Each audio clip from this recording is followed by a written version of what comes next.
చనిపోయినట్టు వచ్చింది.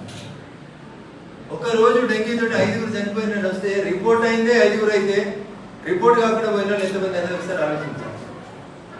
విద్యాశాఖ మంత్రి ఉంటేనే టీచర్లు ఉంటారా అంటాడు ముఖ్యమంత్రి, ఆరోగ్య శాఖ మంత్రి ఉంటేనే డాక్టర్లు వస్తారా అంటారు. ఇంత అన్యాయంగా మాట్లాడద్దు దయచేసి.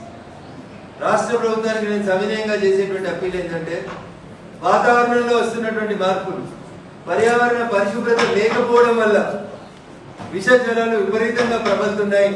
కాబట్టి దయచేసి ఈ పరిస్థితిని గమనంలోకి తీసుకొని రాష్ట్ర ప్రభుత్వం వెంటనే ఈ డెంగీ జ్వరాలు ఇతర జ్వరాల పట్ల ఒక సమీక్ష నిర్వహించాలి.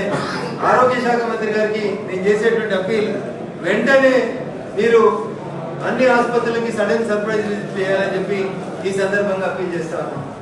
ఇది కూడా హైడ్రా పేరిట పక్కదారి బట్టి హైడ్రా ఇస్ గుడ్, హైడ్రా నేను కూడా సపోర్ట్ చేస్తా ఉన్నా.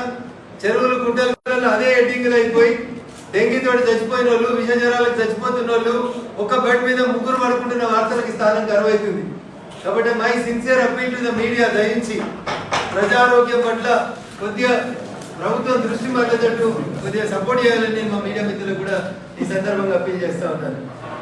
రాష్ట్ర ప్రభుత్వం మందులు ఈ మధ్య చూస్తే మందులు ఎక్స్పైర్ అయిన మందులు ఇస్తే పిల్లలు చనిపోయినటువంటి దుస్థితి కనబడుతుంది. దవాఖానలలో పేషెంట్లు చనిపోతున్నారు, సలైన్ రేటు చూస్తలేరు.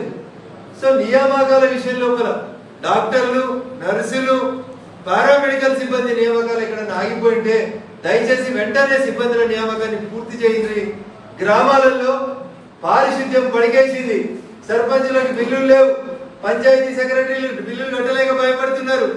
కాబట్టి ఎక్కడ కూడా వ్యవస్థ నడుస్తలేదు. కాబట్టి వెంటనే గ్రామ పంచాయతీలకు ఎన్నికలు జరిపించాలని ఈ రాష్ట్ర ప్రభుత్వాన్ని నేను డిమాండ్ చేస్తా ఉన్నాను.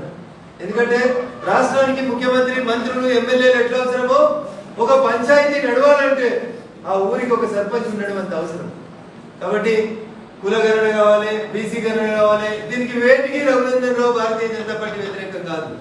కానీ వాటిని అడ్డం పెట్టి మీరు ఎన్నికలు వాయిదా వేస్తే భారత ప్రభుత్వం నుంచి వచ్చే 15th ఫైనాన్స్ కమిషన్ నిధులు కూడా రాకుండా లేట్ అవుతున్నాయి. కాబట్టి దయచేసి సాధ్యమైనంత తొందరగా గ్రామ పంచాయతీలకు ఎన్నికలు నిర్వహించాలని చెప్పి ఈ సందర్భంగా అప్పీల్ చేస్తూ, పంచాయతీరాజ్ శాఖ మంత్రి గారు ఈ రోజు సాయంత్రమే ప్రతి పంచాయతీలో పారిశుద్ధ్య కార్యక్రమాల నిర్వహణకి అర్జెంట్ ఫండ్ కింద ఒక 50,000 రూపాయల్ని ప్రతి గ్రామ పంచాయతీకి పంపించి పారిశుద్ధ్యం పట్ల కొంచెం కాన్సన్ట్రేషన్ పెంచుకొని దోమలని నియంత్రించేందుకు పని చేయాలని ఈ సందర్భంగా నేను ఈ రాష్ట్ర ప్రభుత్వానికి అప్పీల్ చేస్తూ, హైడ్రా వార్తలు రాయొద్దంటలేను, హైడ్రా పనిచేయొద్దంటలేను, చెరువులు కబ్జా చేస్తే కూలగొట్టొద్దంటలేడు రఘునందన్ రావు, బరాబరి కూలగొట్టమనే చెప్తున్నాం. అది కొమ్మటి చెరువు అయినా, దుబాక రామసముద్రం అయినా, ఇంకోటి అయినా చెరువు కబ్జా చేస్తే వదిలిపెట్టకూడదు. ఎవరైనా ఎంత పెద్దోడైనా no doubt. At the same time అదే మొత్తం అన్నట్టు కూడా చూపెట్టకూడదు. దండ పెడతారు. విష జ్వరాలు, డెంగ్యూ, పిల్లలు, స్కూళ్ళు, కాలేజీలు అబ్రప్ట్ గా డిస్టర్బ్ అవుతున్నాయి. కాబట్టి వైద్య ఆరోగ్య శాఖ మంత్రి గారు వెంటనే స్పందించి పనిచేయాలని కోరుకుంటూ, పంచాయతీరాజ్ శాఖ మంత్రి ప్రతి పంచాయతీకి 50,000 రూపాయలు ఇమీడియట్ గా రిలీజ్ చేయాలని కోరుతున్నాం.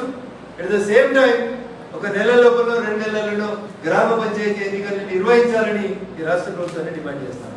Thank you.